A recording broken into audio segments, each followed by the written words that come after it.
Okay, let's talk about something we all have, but maybe don't use nearly enough, our sense of humor. We tend to think of it as, just a nice little bonus, something for after work. But what if I told you it's actually one of the most powerful and most overlooked tools you have for your career and just for your overall well-being? Today, we're going to dig into how getting your humor back isn't just for fun, it's a real strategy for a better life. So let me just ask you this, straight up.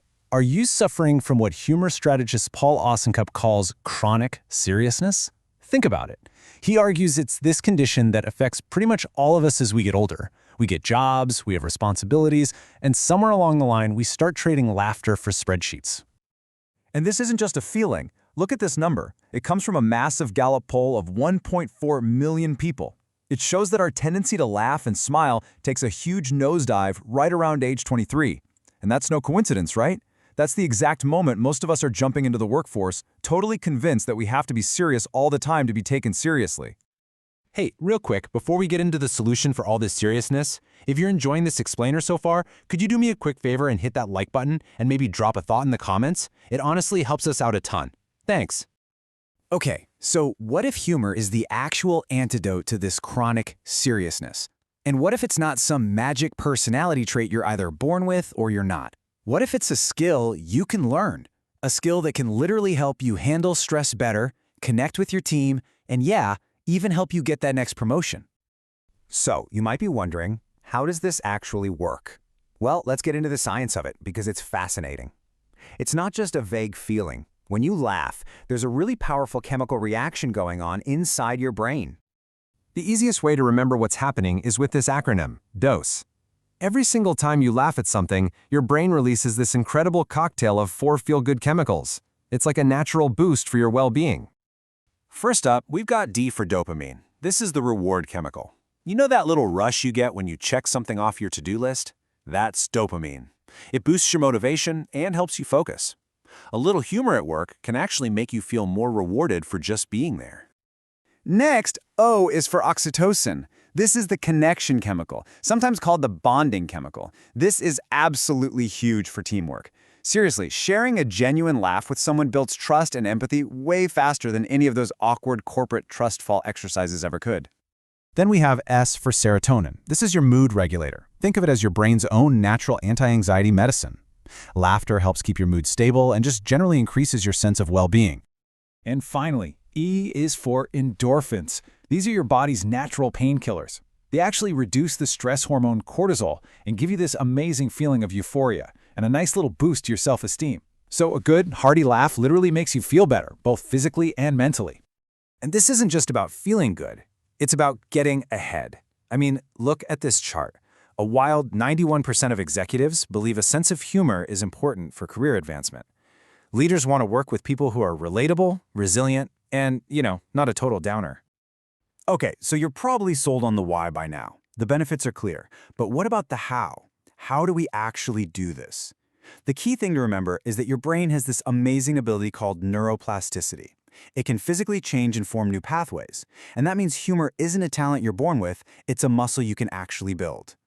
And you can start right now with 3 really simple habits. First, the humor jar. Just write down funny things that happen on little slips of paper. Reading them later helps train your brain to notice the positive. Second, find a humor homie, a friend you can agree to send one funny meme or story to each day. And third, use a comedy chaser. Make the last thing you watch or read before bed something funny. It replaces stress with those feel-good chemicals we talked about. This quote from Paul Osincup just hits so hard. It really sums it all up, right? We have so much more control over the tone of our lives than we think. We are the directors. We can choose to make it a comedy. All right, now for the big one, the question everyone's thinking. How do you bring humor into the workplace without getting a very serious call from HR? This is probably the biggest fear people have, but don't worry. There are really clear, safe ways to be funny without crossing any lines. So let me tell you a quick story from Paul Osincup. He was at this conference trying to impress his new colleagues. He had to run to the restroom in a department store, and while he was in the stall, he heard this strange sound. And then he heard a woman's voice say exactly that. Now his first thought was, wow, is she going to be embarrassed? And then the horrifying realization slowly washed over him. There were no urinals. He was the one in the women's restroom.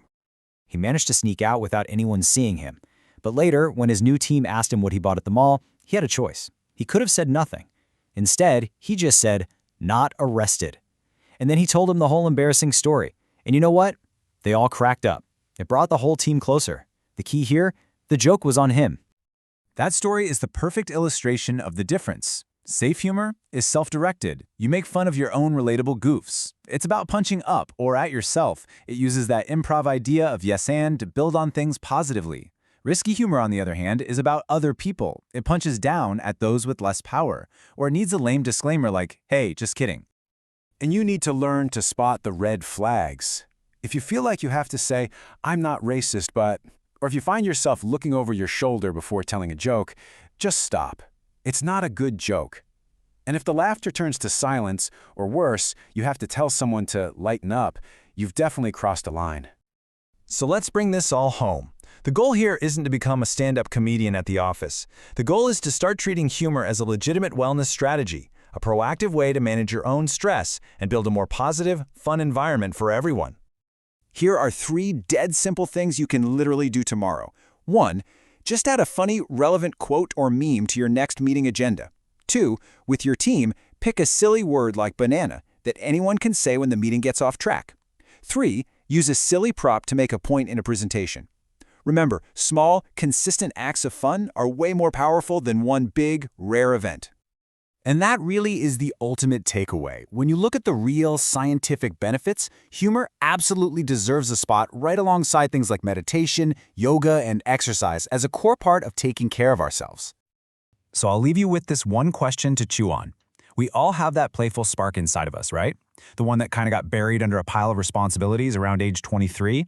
What's one small, safe, self-directed joke you can make today to let that little spark out?